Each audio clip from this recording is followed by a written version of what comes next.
Another Nintendo Direct Partner Showcase. These tend to have hype moments within them, but I think I'll temper my expectations for this one. I mean, what else could they reveal? It's already summer. Get reacquainted with these games. Welcome to the party, Pac-Man! Yummy! Pac-Man World 2 is coming back, remade from scratch.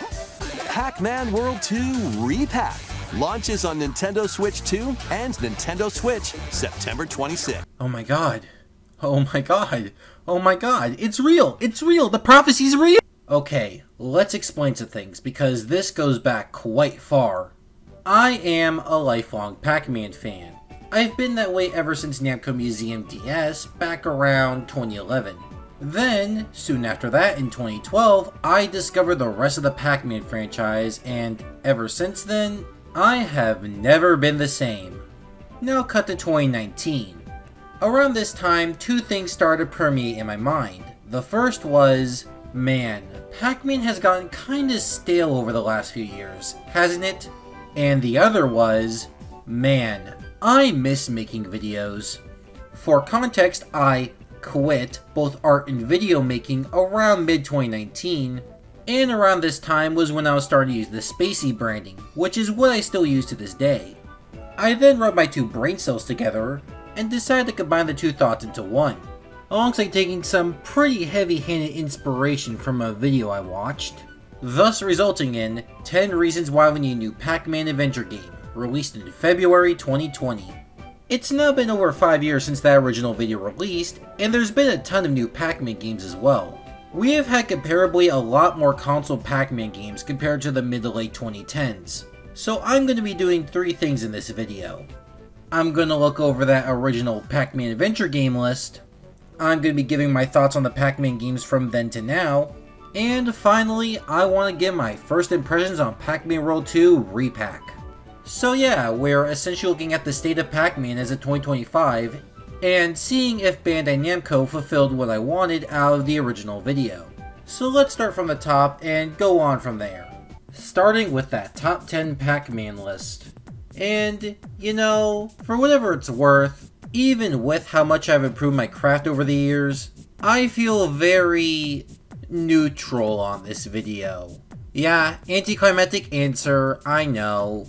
But if I'm being honest, a lot of the points in the video themselves are stuff I still stand by to this day and I think are generally good, even if I feel like I could have elaborated on them a lot better nowadays. But I think the main issue with that older video, outside of some kinda tacky editing choices I made, it's that I made the video chock full of absolutely bonkers choices, usually in an attempt to be funny.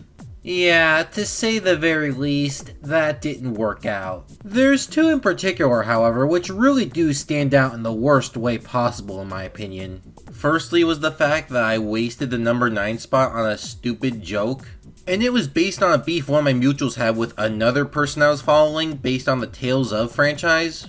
Safe to say, 5 years on, this part makes me shrink my head like a turtle. It genuinely is cringy as hell. Also, in the time since then, I've gotten kind of interested in the Tales of series. There are some RPGs I would rather play first, and my backlog is currently a bit big to add something like an RPG to the menu. But I'd be more than happy if someone decided to gift me one of the games on Steam or whatever. As for this number 9 entry on a top 10 list, which yes, I am adding sarcasm quotes to, I just think it was a purely bad idea, and it's one of those things I definitely am glad I moved on from.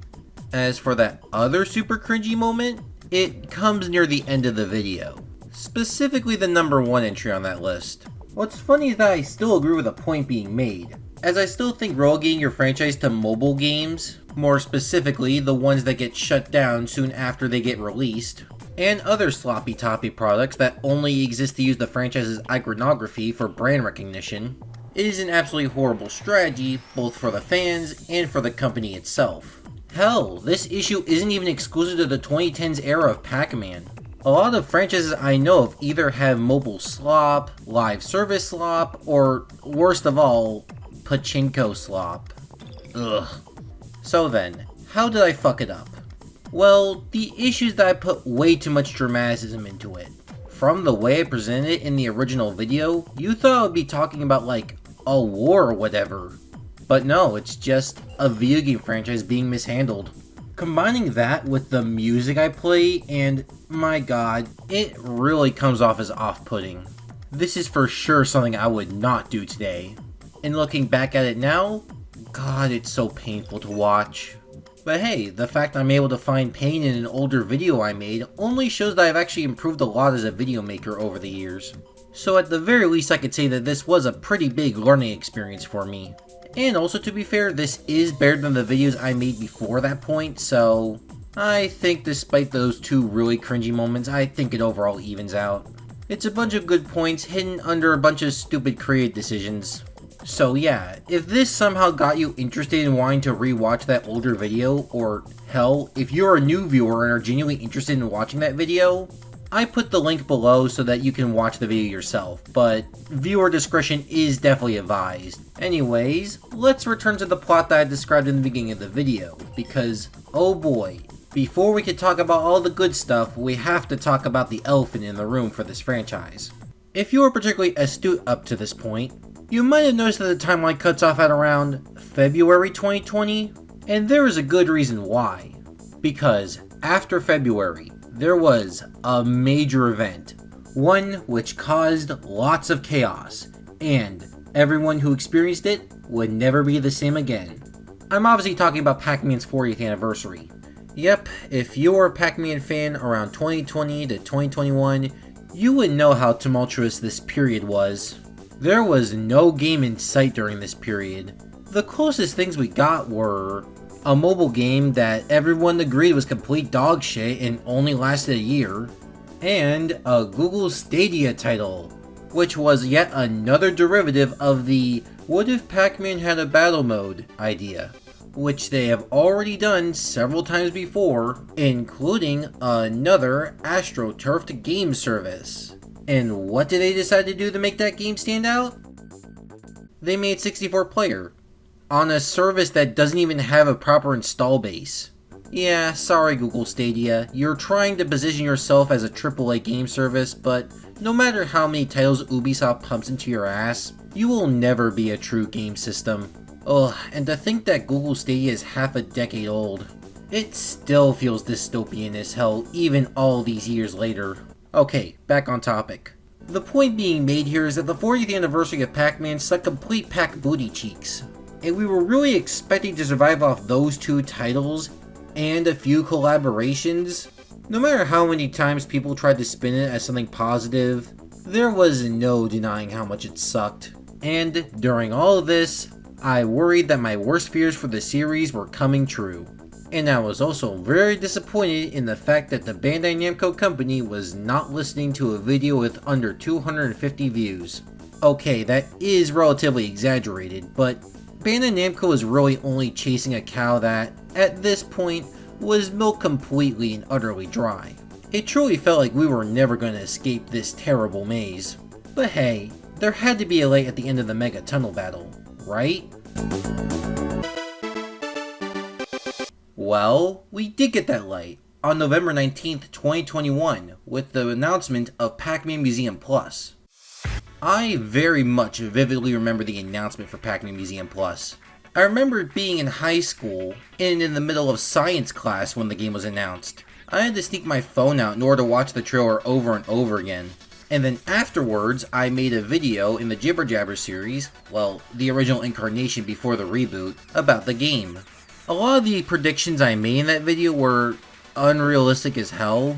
I mean, I do think Pac-Man Party is worthy of a re-release, but do you think they were really gonna put it on a budget collection like this?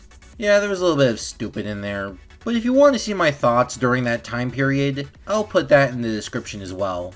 Anyways, it's been a while since Pac-Man Museum Plus is released.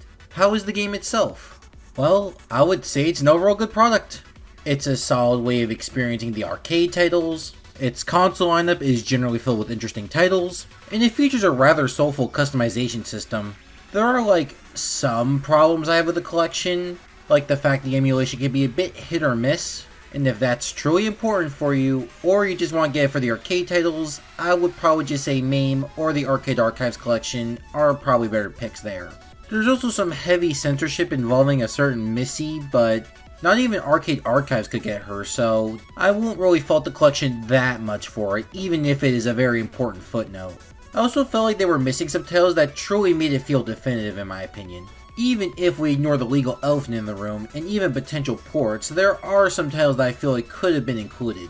Pac-Man on DOS and Game Boy are completely different from the Super Nintendo version, and I feel like it would have been nice to have them alongside that version. I feel like more people would be more receptive to those if I'm being honest.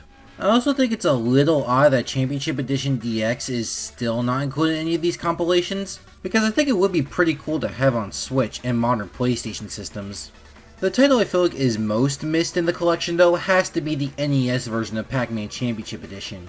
Given Namco's tendency to cross-pollinate between its Namco Museum and Pac-Man collections, it is truly disappointing to see them not include the NES version because it's more than different enough to be worthy in the collection. There's more dubious tangents I could go across, like Pac Attack on PlayStation 1 and Genesis, and the DS version of Pac-N-Roll, but I think that would derail the overall analysis, so I'll just leave it here. In conclusion, despite some of the issues I have with the game, I still think the collection is generally pretty good and I think it's really worth it. It's overall an extremely convenient package with some really great games on it, and it did also serve its purpose of tiding fans over until another big installment would come out really well. It completely turned that pessimism fans had all around into something more positive. But would anything more meaningful come out of this? Well, we got a lot of video left, so yeah, it did. Let's now jump to 2022. A Nintendo Direct showcase was going to occur. No one really expected much to come out of it, but then, it occurred. A Pac-Man World remake was announced! It was a joyous thing to see, really. It was very exciting not only because it was a new Pac-Man World game, but this was also the biggest title in the series to come to consoles in a long time. It was truly an exciting time for sure. So, did the game meet your expectations? Well, hell yeah! Now I know we're not at the first impressions of Re-Pac 2 section yet, but there is a really great reason why everyone's so confident in World 2 Re-Pac being so great, seeing as World 1 Re-Pac was such a great title.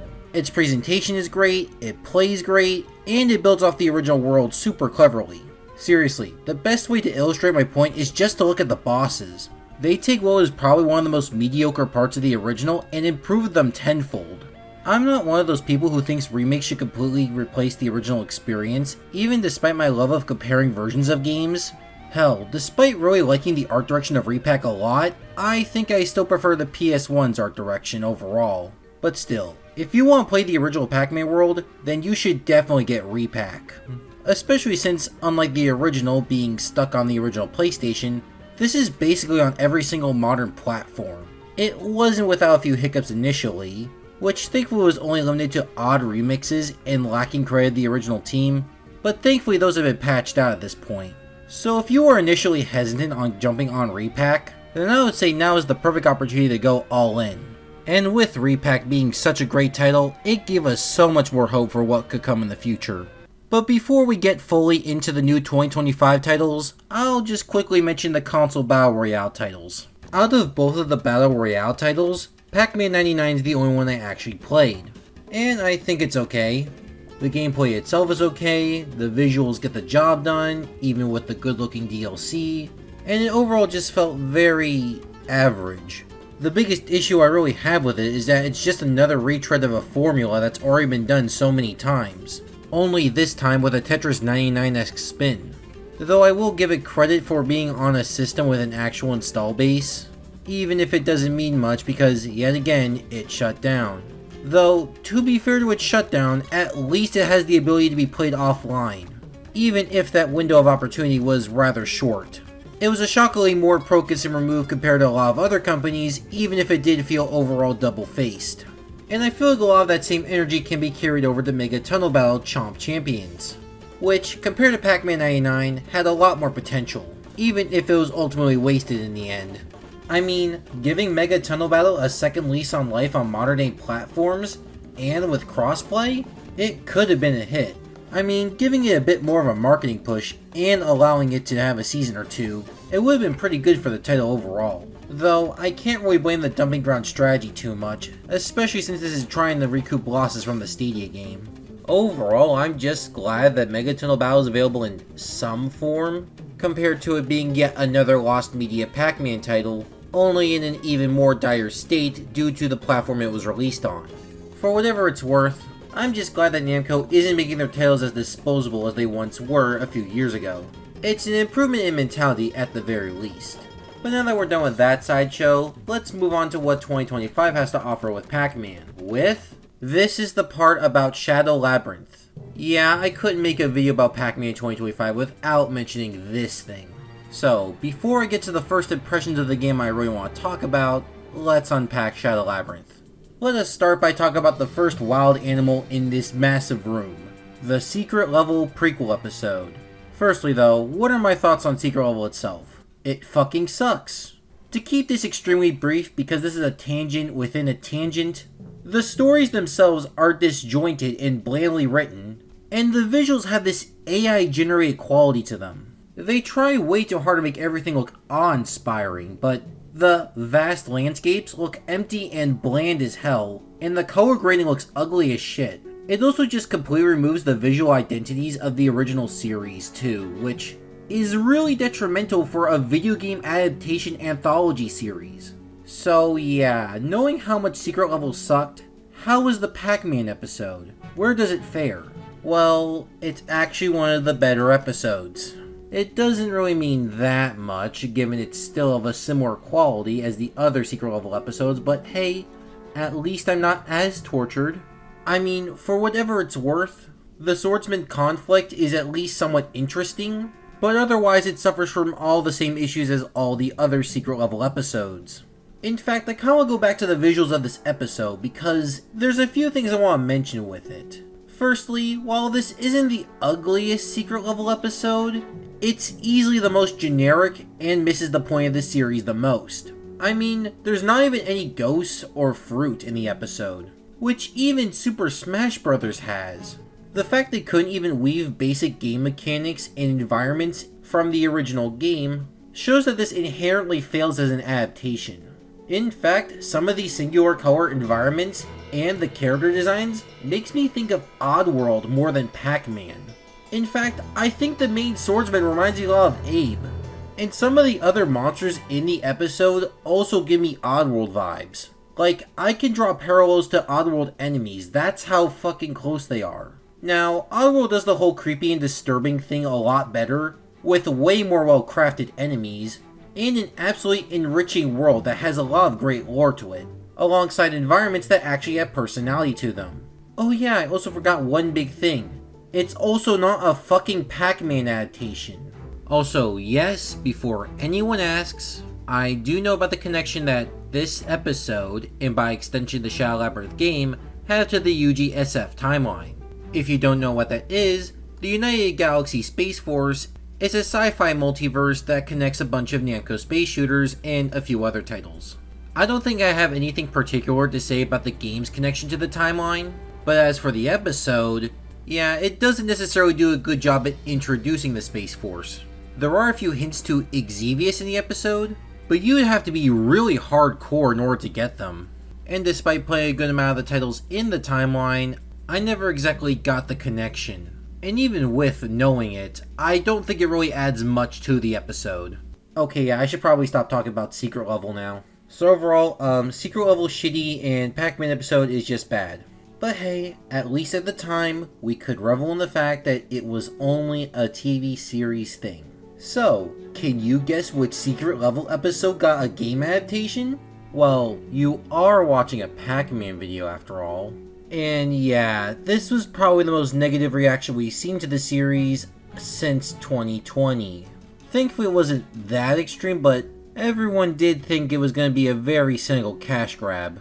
Thankfully Namco did clarify the project was at least a little soulful, but the Secret Level prequel series ironically kinda killed any sort of hype the game could have had. It soured people that hard. And by comparison to Secret Level, the artistry used in Shadow Labyrinth the game is considerably better. It's still pretty generic, but at the very least I could say I like the character designs, which was not something I could say about the Secret Level show. Though the trend of bad artistry still continues on with the rest of Shadow Labyrinth. Even with a lot of the art in-game looking good, the animations remind me of like cheap Chinese mobile games, which makes the game look unintentionally hilarious. I'm not even gonna lie. They be giving off that Bowser fart animation vibe. Oh yeah, while this isn't directly game related, there is this one ad that was posted on the Pac-Man YouTube channel for Shadow Labyrinth, and one of my mutuals described it as some fake TV show you would see in the background of Smiling Friends, which is also extremely hilarious to me. It kinda sucks that the main marketing of Shadow Labyrinth doesn't make the game look good, because there are some actual doodles on the Pac-Man accounts that actually look extremely good, and has even convinced fans of other Namco series to be interested in Shadow Labyrinth. But sadly, I think only enthusiasts would be able to see those, all while the general public only gets to see what's the visual equivalent of Super Mario and Unreal Engine. But honestly, I've been harping on the aesthetics of Shadow Labyrinth for way too long now. How is the gameplay? Well, I can only really judge it based off gameplay because I haven't played it. It's the type of thing where I'm really interested in it, but I would rather wait for a sale rather than go pay full price for it. I'm the type of guy who waits for sales anyway, and this is a bit out there for Pac-Man, so I'm probably gonna have to wait on this a little bit. They also revealed another tale which I will get day one, but let's get there when we get there. The thing I really like about Shadow Labyrinth based on the gameplay is the exploration aspect of it. It's what the cool indies like to call a Metroidvania. And despite me really thinking that the term Metroidvania is a pretty clunky term for the general exploration game genre, I am a major sucker for those types of games. And Shadow Labyrinth does seem to hit some of the best aspects of them. The moveset can be used in pretty unique ways, and utilization of Puck is really clever, reusing that mechanic from Championship Edition 2+. Which, in my opinion, was one of the best aspects of Championship Edition 2+, so to see it back in another Pac-Man game is extremely cool. It's the type of expansion I really wanted to see in the original video. Otherwise, from what I've seen of the combat, it looks okay, it looks serviceable. It's kind of the thing that has me the most hesitant about the game, but hopefully it doesn't end up being much of an issue once I actually purchase the game. So yeah, despite all the drama in the beginning, the game itself looks kinda fun and I kinda want to play it. Not ultra hyped for it, but hey, it's the type of game I would definitely want to play eventually. Probably soon because it is a Pac-Man title, so even though it kinda gives off that what if video game mascot was fucked up and dark vibe, I at least am interested enough in the mechanics to at least give it a chance. I know it sounds like my butthole is full of fence with how much I'm fence-sitting on this, but honestly, Namco's at least handling this Shadow Labyrinth thing a lot better than they did with Ghostly Adventures. This could have easily been the Barman Act Zero of Pac-Man, but thankfully, Namco were smart enough to not put all their eggs in the Shadow Labyrinth basket. And honestly, I'm glad we're not going through another era where they're trying to make Pac-Man hip. It's just a little experiment, and I'm honestly happy they're just keeping it like that. So anyways, after over 20 minutes of delay, let us get to the big thing you all want me to talk about. So let's set the stage for July 2025. Hot off the heels of the first Re-Pac, speculation for what will happen next started to become rampant. One of the most common rumors of that was World 2 Re-Pac. I mean, it was a natural direction to follow up upon. And for a while, Pac-Man fans have been trying to manifest World 2 Re-Pac. And eventually, with the Nintendo Direct Partner Showcase for July 2025, the prayers of Pac-Man fans were answered once again. Funnily enough though, I wasn't awake for the Direct itself. I only knew World 2 Re-Pac existed because a mutual server of mine had been talking about it a lot, and they were excited as hell. This was the exact same case for the first game too, albeit for that one I was going to be waking up to work, so I had to wait quite a while to join in on the excitement. With World 2 Re-Pac, however, I had a day off, which meant I could indulge in the excitement with everyone else. Not gonna lie though, it still feels surreal that this game actually exists. In my mind, when I think of World 2 Re-Pac, my mind immediately thinks of the speculation and mock-ups that were made for it. It felt ethereal, But man oh man, am I extremely happy this exists. So anyways, how do I feel about Pac-Man World 2 Re-Pac? Well, let me cut to the chase and say, I absolutely love it. Everything that I loved about the original Re-Pac is here and in greater spades than ever, thanks to the fact that Now Pro has an even bigger budget this time around compared to the original Re-Pac. And you can tell that everything's gotten bigger and better just from the trailer alone. The graphics for one thing, oh boy, they've seen quite the uplift. World 1 Re-Pac was already such a great looking game, but I did feel like the lighting was a little flat in Re-Pac. This especially applied when it came to the darker environments in Re-Pac. In fact, I do distinctly remember someone saying that Re-Pac looked like a Wii game, which I overall do disagree with majorly, but I could see where they're coming from with the lighting at the very least. World 2 Re-Pac then completely fixes this issue with some environmental lighting, and it really adds a lot to the game, especially since World 2's set pieces are a lot grander and scaled than the first games. Otherwise, I think they look incredibly similar to the original Re-Pac, which is a good thing because Re-Pac 1 was already such a great looking title, like I said before. It's just like the great mentality of don't fix it if it isn't broken. Instead then, you should start adding things to it. And the rest of the presentation has several great additions that I really do enjoy. For example, they were able to source all of David Logan's music for this remake. This is huge because in the original Re-Pac, while most of the music returned, the tunes that weren't already high quality for the PlayStation release were just entirely remade for the original Re-Pac, most likely due to the fact that they couldn't source out the music. Now this could be a difference between the studios they hired for the music and how open they were for the remake, but regardless of the reasons, it's still absolutely incredible to see the entire original soundtrack of Pac-Man World 2 return for the remake. But the extra presentation detail that I'm really excited for is something that you will immediately notice as soon as you watch the trailer and are familiar with Pac-Man. Oh, how about a quick snack? Martin T. Sherman, the voice of Pac-Man in Pac-Man World 3, reprises his role as the character 20 years later. It's a bit insane when you really think about it, but man, is this such a great change to have. It's a pretty popular opinion around Pac-Man circles, but Martin T. Sherman is the best voice of Pac-Man. He captures both the adventurous side of Pac-Man, as well as the more caring and familial Pac-Man. Also, World 2 was a little inconsistent with its dubbing.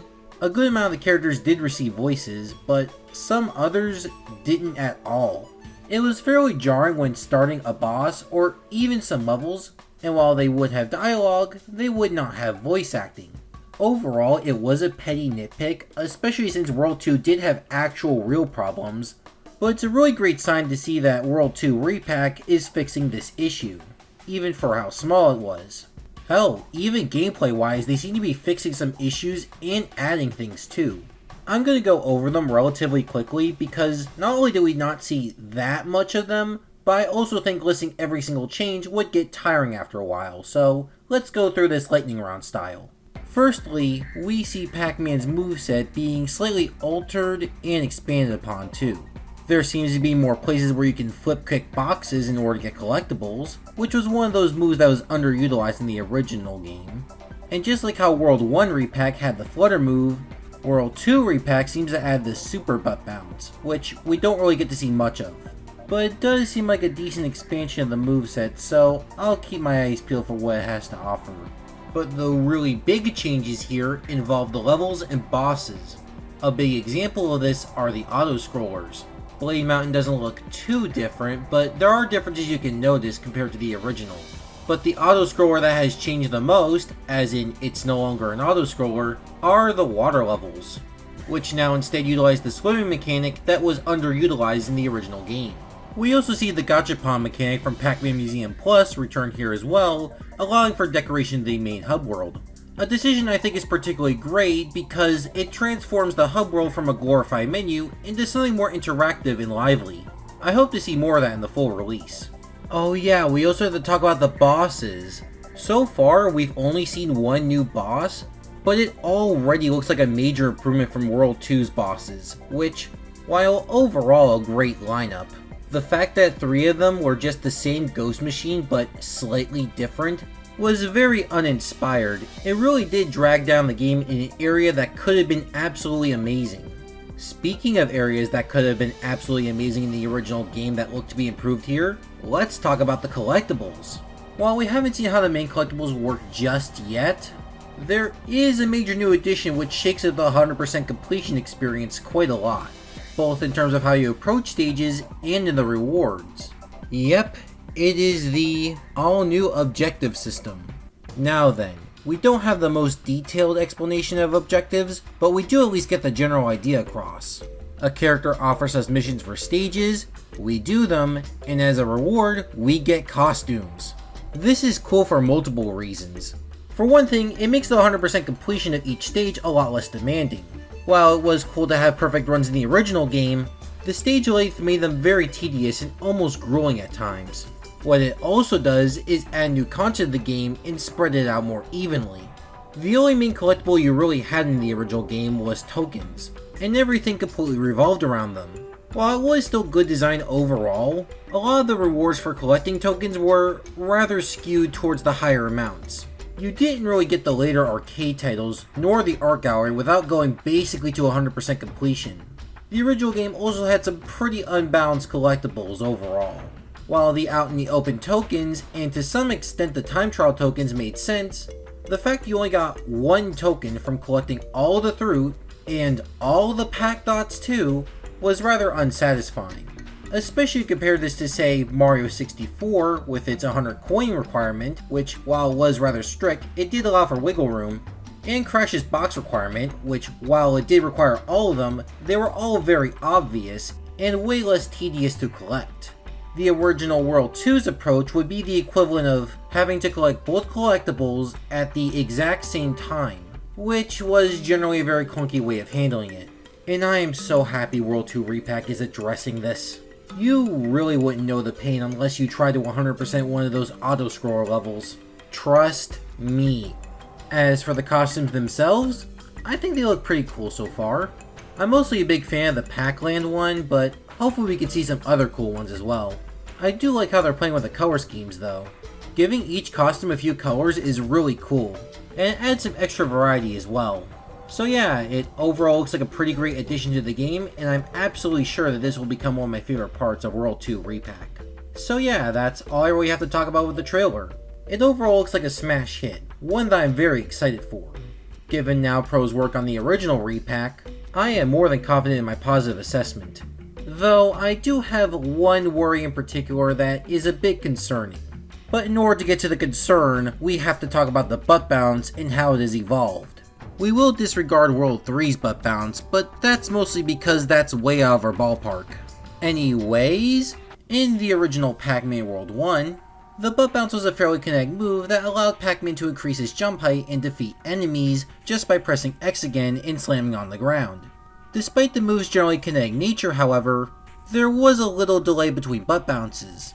This behavior was then carried over to Re-Pac, likely to keep accuracy with the original game. Moving on to World 2, however, and that delay was removed, which means that anytime you are in the air, no matter your state, if you press the butt bounce button again, you will do the butt bounce. It was one of many improvements Pac-Man World 2 made to the original game, and it was the main glue that held Pac-Man World 2's platforming together.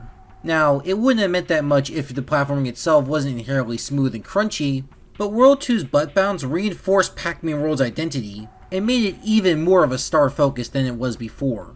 Moving on to the Re-Pac version, and yeah, that clearly looks like the delay from World 1.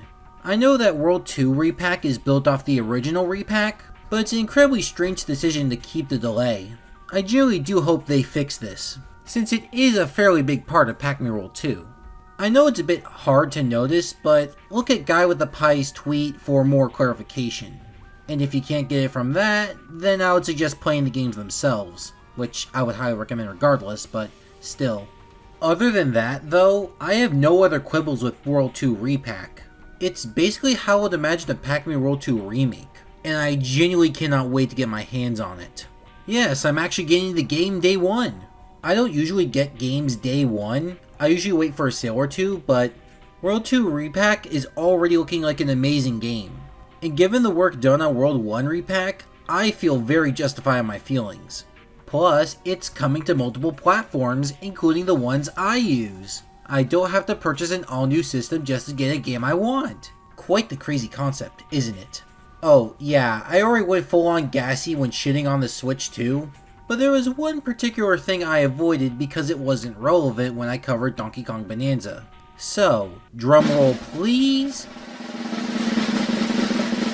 Game key cards are faggot shit. Third-party Switch 1 titles were already a mess, but this has made this even worse. Ugh. If you want to get the game on a Nintendo platform, I would probably just stick with the Switch 1.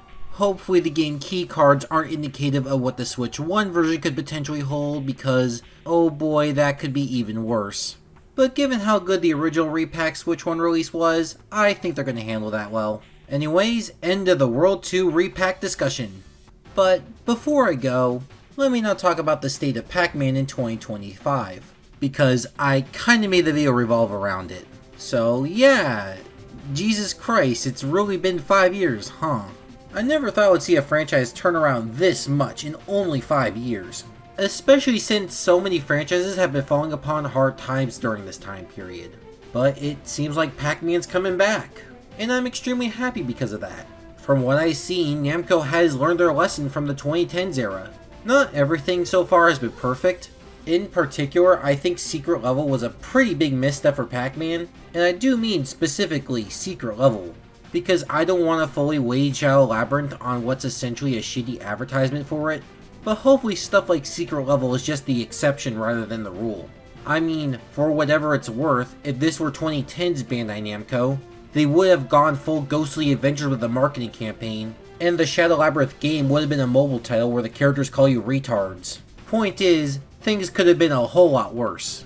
And given that we're doing a lot better than the bare minimum, I expect things to go up from here. Of course, while I'm still pretty satisfied at where we're at right now, let's not get complacent here. What I feel like we should be aiming for is a fully original Pac-Man title. One with no major catches too. So, no matter the quality of Shadow Labyrinth, I still don't think it would fully realize our goal. Now, I'm not just going to exclusively beg for World 4. It could be a new Pac-Man Maze title akin to Pac-Man Arrangement 1996, and I would be pretty satisfied with that. Ultimately, what we want is originality out of this franchise. The big pitfall that Pac-Man had in the 2010s is that we had way too many derivative ideas, and none of them really brought that much new to the table. Championship Edition 2 in particular suffers from this. Of course, if the franchise still does continue to do the occasional remake alongside the new titles, I would be pretty happy with that. Not that I want constant content out of my franchises, we should allow time for devs to cook, but it would be nice to add an extra side dish to the main entree. Let's just not lose focus on what our main goal truly is. But will our ultimate goal be fulfilled? Well, I'm going to be waiting another 5 years for that one. I'll let time decide the fate of our fellow Paxter. Now then, the state of Pac-Man in 2030 will probably be the last one, mostly because at that point, it'll be very clear if our goal was achieved, and the franchise will probably remain permanently like that. I mean, if it sells, why change it? But until then, the state of Pac-Man in 2025 looks extremely positive, and I hope they keep continuing building on that momentum. So yeah, for those who skipped to the end of the video, that's your little answer. Okay, now bye.